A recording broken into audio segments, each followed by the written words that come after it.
Hey, welcome. So, have you ever looked at a Bitcoin price chart and just felt dizzy? All those crazy swings up and down? Yeah, you are definitely not alone. But what if I told you there's a way to look past all that noise, to see the real story that's happening behind the numbers? Well, that's exactly what we're going to do today. This is the big question, right? Can you really make smart investment choices by just watching the price? Honestly, not really. See, the price tells you what's happening, but it almost never tells you why.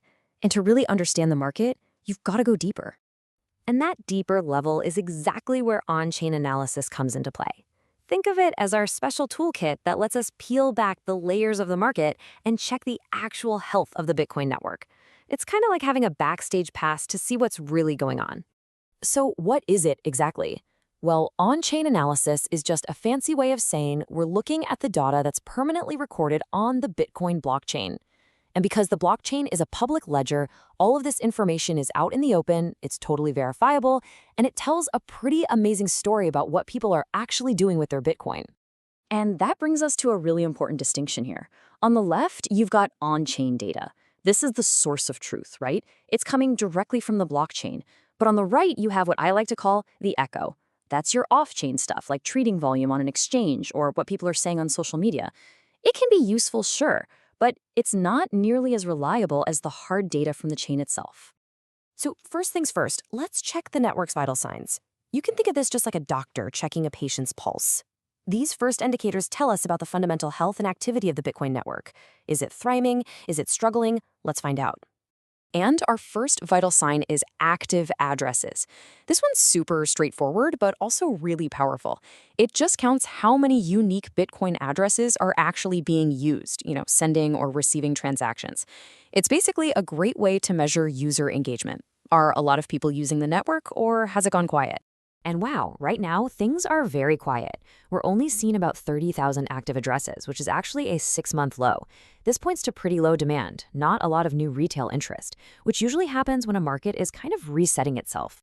But here's where it gets really interesting. Low activity is only one part of the story. We have to look at another vital sign, the hash rate. The hash rate is basically the total horsepower miners are using to keep the network secure. And right now, even though user activity is low, the hash rate is at an all-time high. This shows that while everyday users might be taking a break, the people securing the network, the miners, have never been more confident. This suggests a really strong, healthy foundation is being built under a very quiet market. Okay, now that we know the network's foundation is strong, let's move on to something a little different. We're going to try and read the collective mind of the market. These next tools help us measure the emotional state of investors. Are they feeling euphoric, or are they feeling fearful and in a lot of pain? Our main tool for this is called NUPL, which stands for Net Unrealized Profit/Loss. It's a bit of a mouthful, but the idea is simple. It checks if the average Bitcoin holder is sitting on a paper profit or a loss. This gives us an incredible snapshot of the overall mood in the market, from total greed all the way to absolute fear. And this slide lays out that emotional roller coaster perfectly. Markets swing from euphoria, when everyone feels like a genius, down to capitulation, which is the point of maximum pain. So where are we on this ride right now? Well, the data from early 2026 puts us right here, in the anxiety and hope phase. That means the worst of the panic seems to be over, but real confidence just hasn't come back yet. Another indicator called SOPR actually confirms this.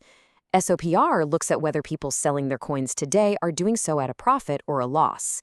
And right now, it shows that the newer investors, the short-term holders, are selling at pretty much their break-even price.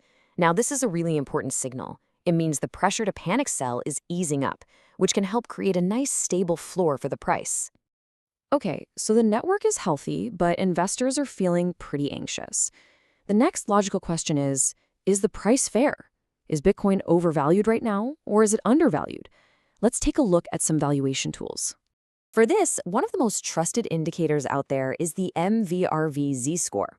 Now, it sounds a little complicated, but the core idea is really simple. It just compares the current price to the average price that all coins were last bought at.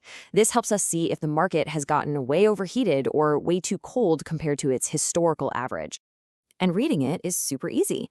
When the score gets into that red zone, historically that's been a signal for market tops, extreme overvaluation. And when it drops down into this green zone, it has signaled major market bottoms. These are those times of deep undervaluation and, historically, fantastic buying opportunities. So, where are we right now? Drumroll, please. The current MVRV Z-score is sitting at 0.45. So what does that mean?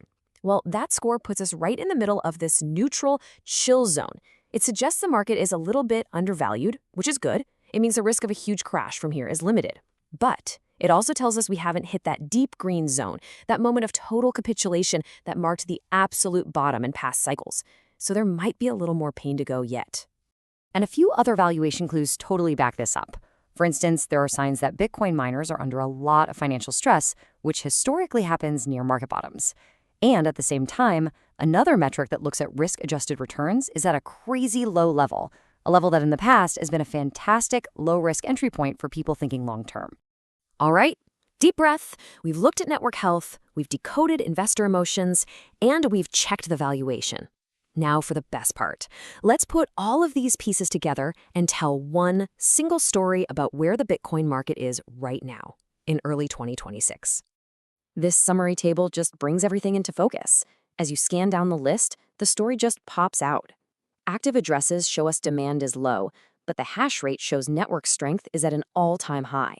The MVRV score points to undervaluation, while NUPL confirms that fear is the #1 emotion. And finally, risk indicators are screaming that we're in a historically low-risk zone to build a position. So when you put it all together, the on-chain data is painting a picture of a market that is fundamentally strong and healthy. But emotionally, it's pretty beaten up. While all the headlines might be screaming about fear, the blockchain itself is telling a different story of strength and undervaluation. It really suggests we're in a low-risk accumulation phase for investors who can be patient. And that really is the most crucial point of all this. Instead of getting tossed around by the daily drama of price swings, on-chain data gives us this rational, data-backed perspective to see what's really going on beneath the surface. So, I'll leave you with this question to think about.